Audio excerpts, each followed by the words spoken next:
Welcome back, everybody. Welcome back. Question for you. All right. This is so when you're. I mean, I'm sure she still like now is probably can't have things super hot, but maybe she's old enough. I don't know. When we cook things for our son, like when we heat something up in the microwave, it clearly can't be too hot for the child. He Right. will put it in his mouth and burn himself, even though he knows to blow on it if it's too hot, and he still like tries to eat it too fast. So we constantly have to cook things, for especially for reheating, like some mac and cheese or something for him. It's literally like a 10 to 15 second heat up because of the little cup that he has. Otherwise, it's like boiling hot. Do you still have to do that for your daughter? I mean, she knows not to burn herself now. She's at an age where she knows, this could be hot. Don't burn yourself, and like how to like kind of, touch it to her lips or touch it with her finger, that sort of thing, to kind of get an idea. But her opinion on what is too hot, I think, is wrong. Obviously she knows, but like I still try to make sure I don't give her anything too damn hot either way, because then she's sitting there waiting for it to get cool down or whatever. But there will be times whenever like I'm like, yeah, your soup's cool off now. You can definitely eat that. She's like, oh no, it's definitely still too hot. And I'll like take a little taste, and I'm like, that ain't too hot. You're crazy. It gets much colder. It's gonna be cold. So her opinion on what is too hot is definitely off from mine. But I mean, she knows what's too hot for her, so I'm not gonna argue with her. And my son says that too. You'll hand him something that's like you didn't even heat up, and you just put it in front of him, and his first reaction is hot. No, it's not. Like, it's actually ice cold right now. But when you you remember the days of having to heat something up very, very little because it can't be hot. Yeah. When you did that, walk me through your process of like scooping some leftovers from the fridge into a cup. What do you do with it from there? Well, can I use soup as my example? Yeah. Okay, with the soup, what I'd always do is actually heat it up to the point that I like it hot, and then I would throw like a couple ice cubes in her soup. Okay, interesting. So you actually heated it hotter and then cooled it down. Yeah. Okay. Because a lot of times I'm eating it too or whatever. So a lot of times that's what'll happen. But normally, like whenever we had dinner together as a family, we just made her plate first. Because all the food's cooked together. So it's not in the non-leftover case. We would make her plate first and just let it sit for longer while we made our plates and got drinks and all that stuff ready. How about the leftover case? But yeah, the leftover case, I think it's still a lot of that. I probably heat it too hot and let it cool, more so than try to not heat it enough. So I will tell you, and this is like, it's one of those things that's just, it's a weird, I don't know if I call it a pet peeve or what, but what I will do is, especially if I'm heating up, I mac and cheese as an example, I will throw it in the fridge is in a little bowl. I probably put it on either 10 or 15 seconds, depending on how much I put in there. Get it out, and I stir it and see if it's got warm enough in the middle or not. And if not, I throw it in for another 10 seconds or so. And usually for mac and cheese, that's plenty for him. Sometimes it's even a little bit too hot, and you're like, oh, I gotta let this sit to the side for a minute. Right. My wife constantly is always like, oh, I made it too hot. God, I gotta let it cool down now, or even throw it in the fridge. And I'm always like, hold on. My mind was beeping at me. I needed it. So everything could be heard. It makes me laugh, but it also is such a pet peeve of mine. I'm like, why? And I'm like, why? How did you heat it up so hot that it needs to sit there? And she'll be like, well, I put it in for a minute and I didn't stop it in time. Wait, so she doesn't set the microwave to a time. She just minute is always the time. She puts it, or even longer. She puts it on and I always ask her, I was like, why did you put it on for that long? Well, I thought I would stop it in time. It's so you purposely put this in for much longer than you need to, just because you want to get there and stop it in time, and you never make it. You always get distracted and never make it before 2 seconds are left on the. That's a bit crazy. It's just because it part of its main function is you get to set how long the food is in there for. Right. I agree with it. And we don't have a minute plus button. It's not one of those ones that you hit. It's a one touch that starts, because I know a lot of people are going to say that. Oh, she's probably just it's that one button that makes it start up, and we don't have one of those. So It's literally typing in 100 start, and then even though I hate those ones because like you hit one because like mine is you put in a number and then you hit the start and then it cooks. But like everyone I fucking know, I'm at their house and I hit the one and it's like, all right, cooking for 2 minutes now. I'm like, what? No, I just hit the number one. I was gonna type in like 15 seconds. It's one of those ones that the buttons aren't actually the numbers of right, like what I'm putting in as a time. It's like 1 is programmed to 12 or 15 seconds, and 2 is programmed to 30 seconds, and 3 is programmed to 45 seconds. Like one of those. Yeah, I'm not a big fan of those either. I don't know why they exist like that. Back in the day when I worked at McDonald's, way back when everything was actually, I don't know if you knew this or not, but back in the late 90s, everything at McDonald's got made and then thrown in a microwave and heated for 10 seconds to melt the cheese and then thrown up in the front and to make the bun soft and stuff. That's how it was done. It's not done like that anymore. It hasn't been, for probably since 2000, 2001 when they switched over to a different system. But that's how it was. But we called those, instead of microwaves, they called them queuers. I don't know why. It was just the McDonald's term for a microwave. And it was, you knew based on if it was 1 cheeseburger, it was the 1 button. And if it was 2 Big Macs, it was like the 5 button. And it was like all programmed. God, that's awful because the lettuce is in there and all that stuff. Yep, it was on. The final product was put in and a button was hit. Yes. Wow. Yes. How terrible. Amazingly, it was done in a way that it didn't seem to like. We're talking mayonnaise and everything, like you have a burger with mayonnaise and all that stuff. It was amazingly done in a way where it didn't taste like it had gone through a microwave. Well, maybe it didn't. Like the lettuce was still cold, and the mayonnaise didn't go rancid. People might have been like, yeah, it definitely tasted like it went through a microwave, but not because it was like had hot burning lettuce. Because have you ever had leftover food that you take home from a restaurant that has like lettuce or mayonnaise or something you can't get off of there, but you have to microwave it anyway, and you got like lettuce that's even hot, and you're like, yeah. It didn't taste like that back in the day. I don't know how they did it. It was like just McDonald's magic or something, but. McDonald's magic. But yeah, I always just thought it was like crazy. I was like, why don't you just hit the button? Why don't you just hit the right button or the right, time, or even a time that's lower or closer? Like, why is it, you went to cook this thing for 10 seconds and you forgot about it for 59 seconds. It is boiling and molten hot now. Now he's screaming because he wants it, because he sees the bowl sitting there that you're not letting him have because it's going to burn the shit out of everybody around. Yeah, no, that's really funny.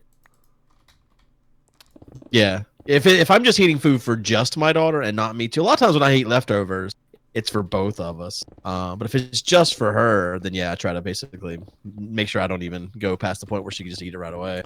Yeah, I guess we're like you when it comes to cooking food for when we cook a food that we're eating like all together as a family. It is, you like kind of just make his plate first while you're getting everything else done, because then hopefully by that time it cools.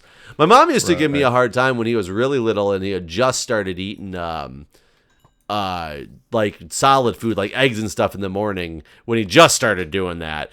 And I would cook the eggs, and even the eggs just coming out of the pan were too hot for him. Like now he knows to kind of blow on the eggs when they come out of the pan. They're not like too crazy hot, and he can work with the egg if you give it to him. But I used to take it all and take his whole full plate and throw it in the freezer for like a minute or something like that. And she thought that was like I was mutilating his food by doing that. What? I was making it ice cold. I'm like, I'm not making it ice cold. I'm just getting it so it doesn't burn him.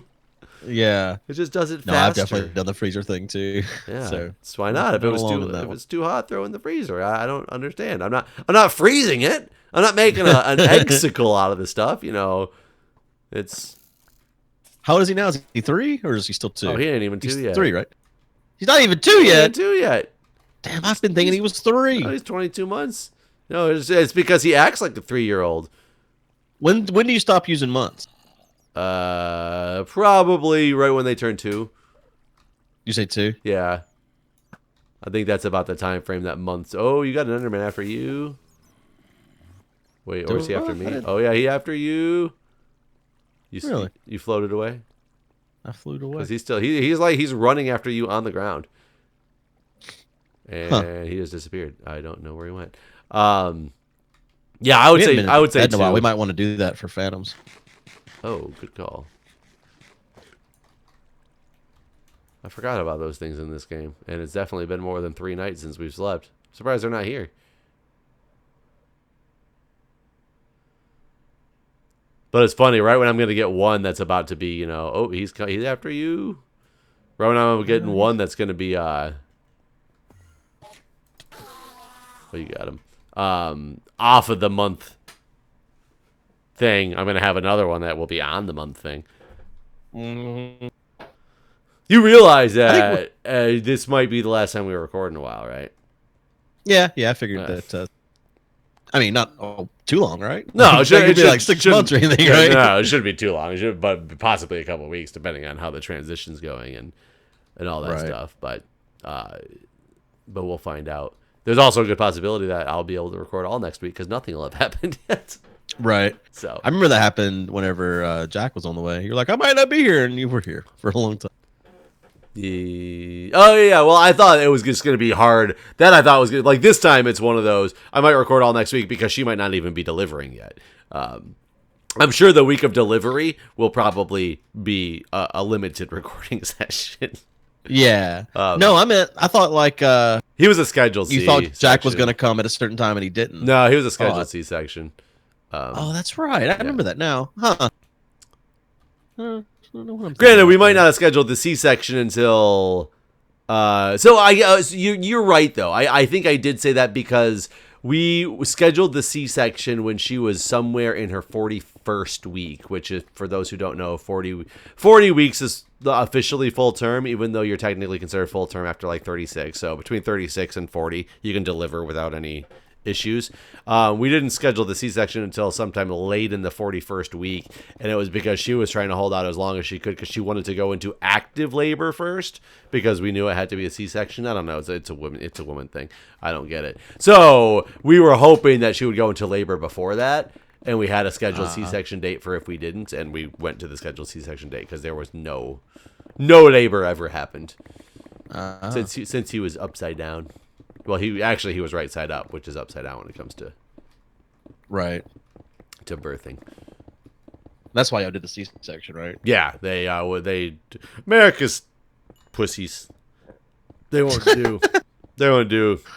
Like vaginal breech births.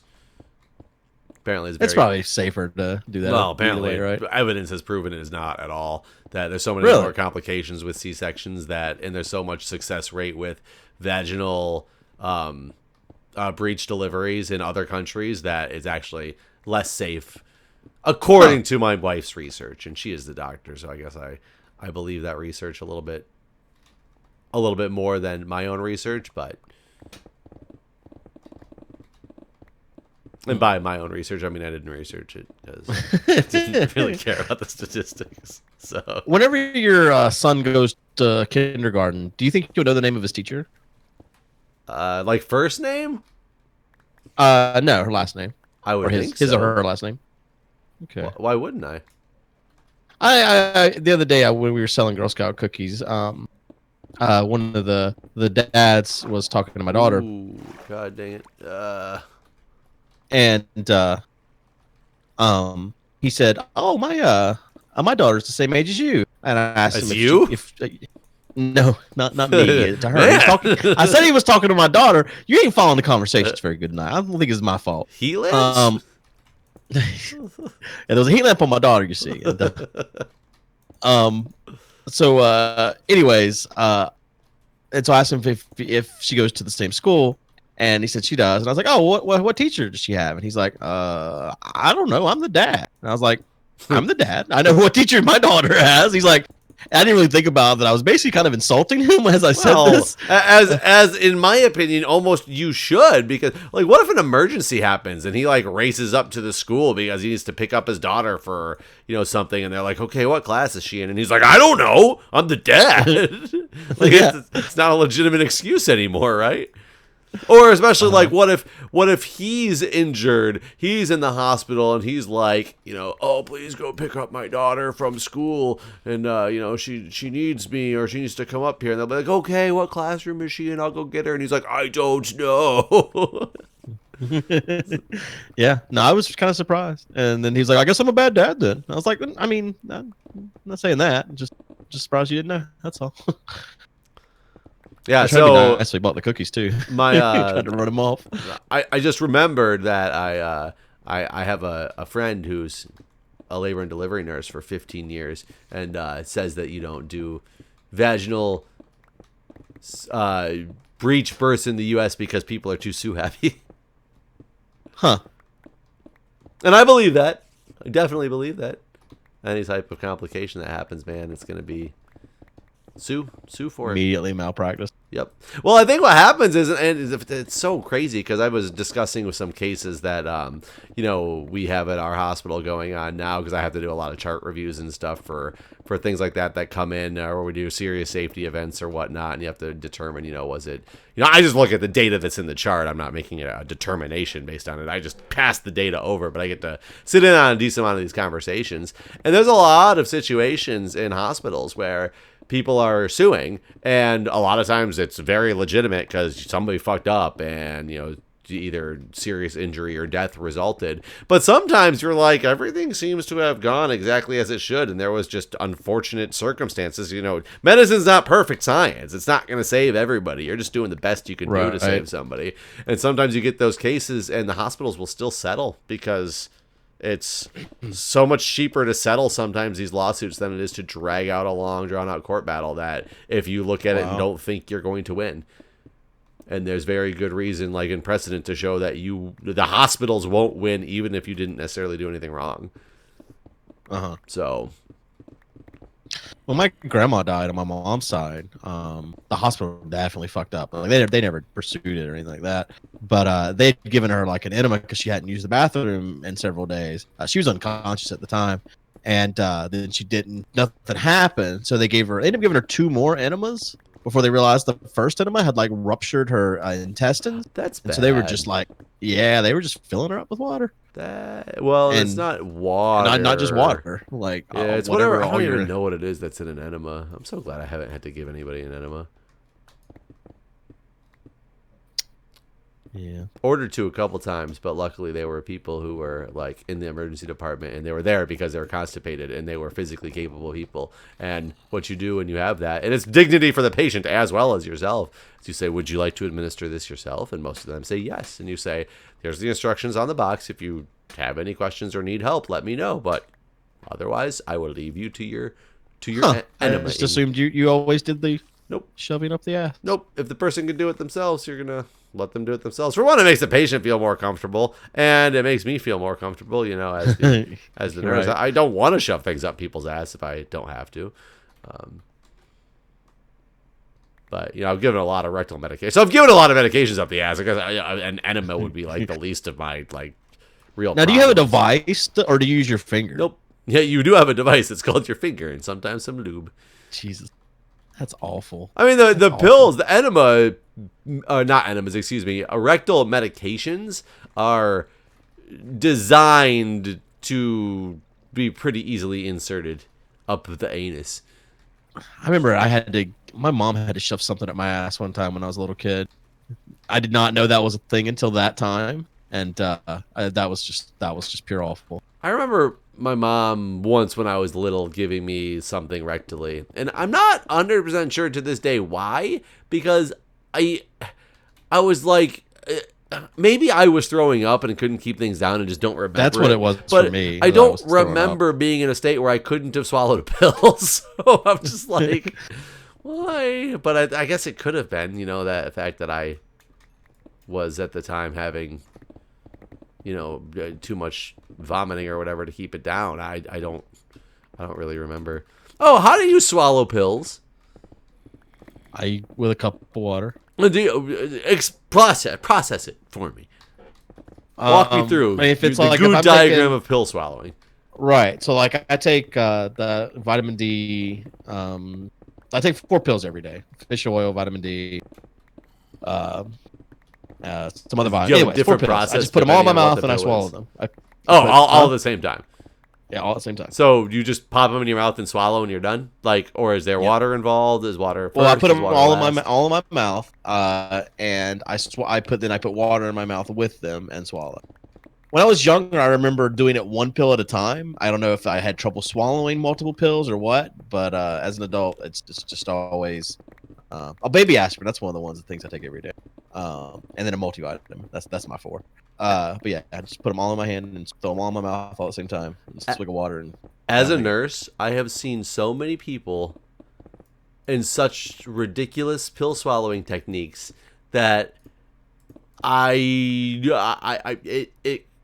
kind of baffles me, but at the same time, I just read this whole Reddit article the other day about people talking about the way that they swallow pills, and apparently it is just so everybody has their own method that works for them, which seems so weird because doesn't it seem to you like your way is the most streamlined way? I mean, it does, but I can also understand. I mean, hell, if you watch any movie ever, they ain't never had no water when it comes time to swallowing some pills. That every person in any movie or television show, They like just you throw it watched in their House mouth. all the time, just throw them in the mouth and swallow them. House was always popping them pills and swallow them. So I take pills just like you just described. I always thought that was the standard way. I have taken them before without water. Usually that's out of circumstance. Like I have a pill and I don't have anything to drink it with, and I like really have a headache or something like that, and I will try to force it down. But sometimes that's hard. There's a lot of people out there who put water in their mouth first, then put the pill in their mouth and swallow.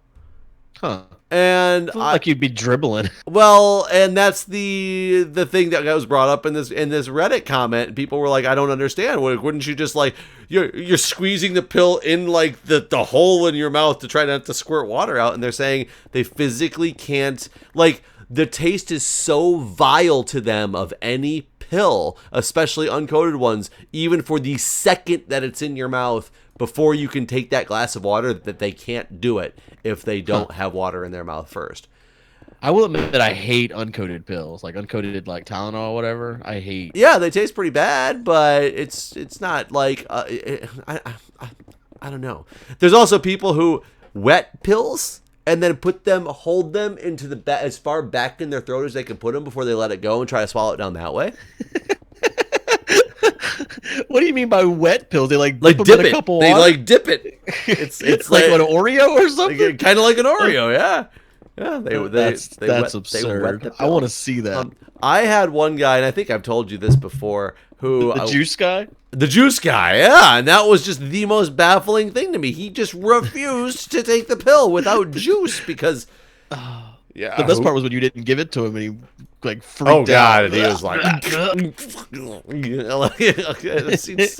like wow, like this is the most crazy thing I have ever seen in my entire life. And it's not like it was a pill. There are some pills like potassium pills. If anybody has to take a potassium pill, those taste fucking terrible, and they're huge. Those potassium pills are enormous, and they're so big to the point where for a lot of people you have to cut them in half to take a potassium pill because it's that big, and by breaking it in half makes it taste even worse because now it's got all that like shit everywhere. That is the one pill I've heard people complain about the absolute most because of its horrible taste. But the pill that this guy had was like a baby aspirin or some shit like that, something small and easy to go down. But yeah, it starts making me wonder, especially when I read things like this. I'm like, man, how do you teach your child to swallow a pill? Like, did these people do this because it's how somebody taught them how to swallow a pill? I'm like, did somebody teach me how to swallow a pill? Or did they give me a pill one day and say, try to swallow this somehow? And that was, I don't remember how that process went in my childhood.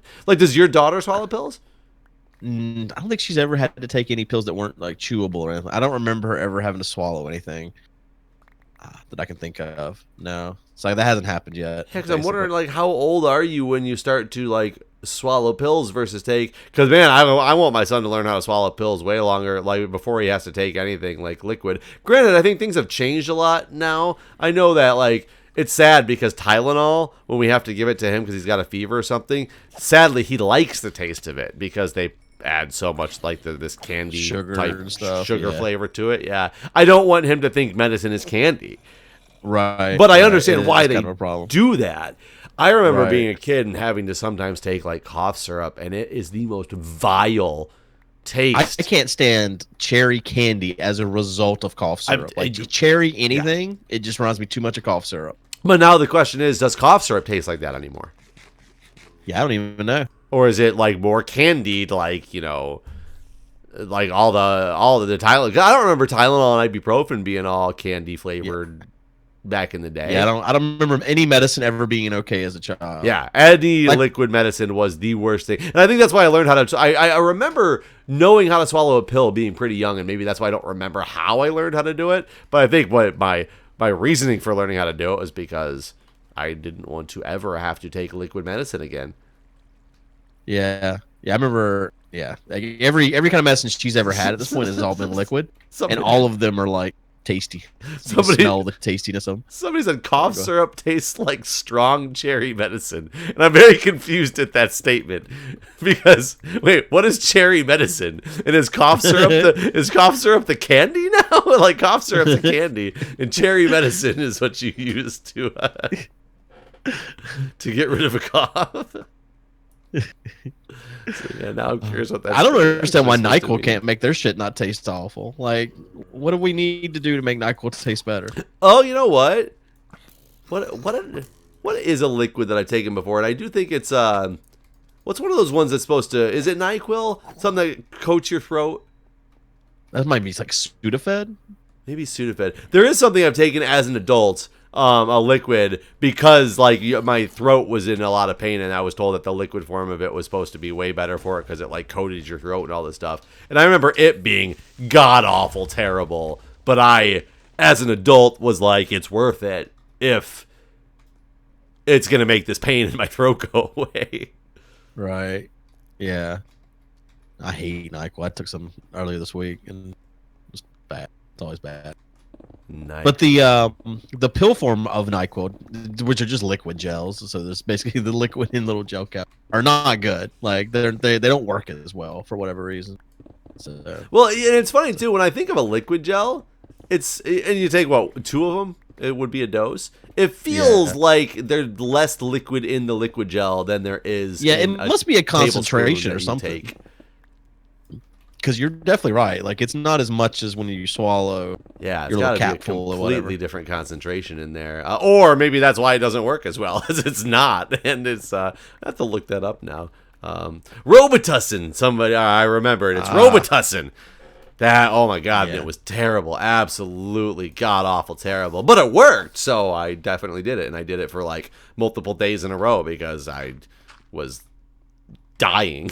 whatever I had, I was dying, and it's the only thing that made me feel somewhat better. I'm gonna look this up in a minute about if I can get. When I was a kid, spot. though, I definitely did single pills. Like I would take, if I had to take 2 of something, it was one at a time, sort of thing. I think when I was a kid, I did that too, and I'll still do that now if the pills are too big for me. But for the most part, I grab like if I have a headache or something and I'm taking Motrin, I'll take 2 or 3 Motrin, just throw them in my mouth and swallow with a little bit of, a teeny bit of water because they're small pills. You know, it's no big deal. I'm going to look up NyQuil. My fish oil pill is kind of big. And gel. I don't know how Pyro does it. Pyro takes fish oil every day, and he does it straight out of a bottle of fish oil. Just takes a spoonful of it, and after I take my fish oil every day, like an hour later, I start burping, and it tastes like I've eaten a whole salmon or something. So like there are days I don't even take my fish oil pill because I'm like I don't want to experience the fish today. I don't want the fish. I don't see. I'm looking at these late package labels, and I don't see any of them that show me right away what the concentration is. Just how many liquid gels or liquid caps are in there. Like, that doesn't help me know what concentration this is. Liquid gel.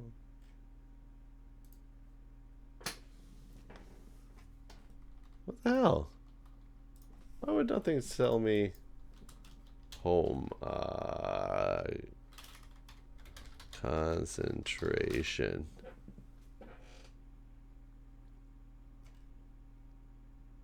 Well, the liquid. Let's look at the liquid at least then. Okay, maybe Real oil. These things just don't say. Really weird. It's kind of weird. Hey man, you can actually see the back of the farm like from down here. We're close enough that it actually renders now. Oh, really? Yeah. So I see it tells you to take 30 mils, but it doesn't say each. Oh, here we go. Each, no, it's 81 milligrams of sodium. That's a lot of sodium for active ingredients in 30 mils. Here we go. I got the active ingredients of the liquid. Hold on, in concentrations. NyQuil liquid caps. Let me go to this, back to this page. Packaging information. In each liquid cap is 325 of acetaminophen, 15 of dextromethorphan, and 6.25 of an antihistamine. And in 30 mils, which is what you're supposed to take. So there is a difference, actually. So it's the acetaminophen in 30 mils is 650 milligrams, which is twice that's in a single liquid cap. It's 20 milligrams of the cough suppressant versus 15 that's in each liquid cap. You're actually, by taking 2 pills, and then it's 12.5 milligrams of the antihistamine versus 6.25. So you're actually getting, when you take 2 liquid pills, you're getting more of the cough suppressant than you are if you're just taking a spoonful of the liquid. You're actually getting more of one ingredient and the same of everything else as if you took 2 liquid caps. Huh. I feel like it just doesn't do as well for me. I wonder why that is. And I don't understand, why would they make it so you get into, why would they make one of the ingredients that you get 30 mils if you take the normal amount versus 20 if you take the liquid amount, and that's the only thing that's different. Right. That is weird. That's very weird. Huh.